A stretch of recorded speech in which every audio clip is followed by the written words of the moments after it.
I didn't write these questions, so some of them I have to read verbatim. Hit me. So, what were your thoughts and reactions when you were first offered The Last Jedi? I mean, if any Star Wars fan out there imagines what their reaction would be if they were asked to direct the next one, that's how I felt.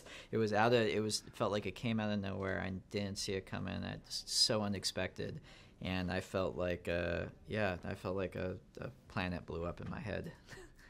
As a writer, how did you approach crafting this story, and what were the elements that were most important for you to put in? Well, this is the second chapter after The Force Awakens, so Force Awakens created these amazing, vibrant new characters. It was the job of this movie then to pick them up and really kind of test their mettle, put them through their paces. So I tried to just kind of figure out, really get inside the head of each of the characters and figure out, okay, where did they go next? And that ended up leading to some really unexpected places. And then Luke Skywalker is the other big ingredient in this movie. I knew we had to figure out what's the deal with Luke.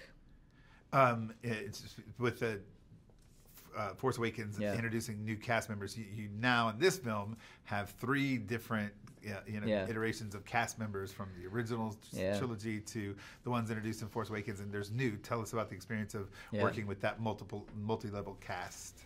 It's interesting how there's always kind of a correlation between what's happening on screen and what's happening in real life. So to be on set and to have Mark and Carrie, who obviously go all the way at the beginning with these films, and then to have Daisy and Adam and John and Oscar and everyone who was in The Force Awakens, and then to have Kelly Marie Tran and Laura Dern and Benicio del Toro, who this is their first Star Wars outing. And I was with them. I was the new kid. So to have that multi-layered kind of generational thing, I don't know, it felt right. And I've heard that sets are more massive in this production, and it obviously takes a balance between special effects and the practical, detailed, amazing sets that you're working with. How does that balance come about, and how do you have to work with that? Yeah, we had a huge amount of practical sets for this film, and part of the lived-in feel of Star Wars is something we really wanted to capture.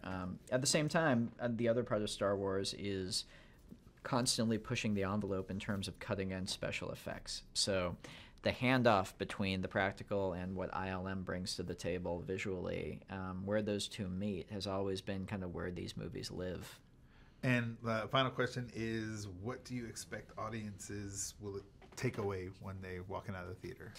I hope audiences come out of the theater wanting to run into their backyard, grab their Star Wars toys, and start flying spaceships around. I hope it just feels like a great Star Wars movie, a fun Star Wars movie that takes you back to being 10 years old again.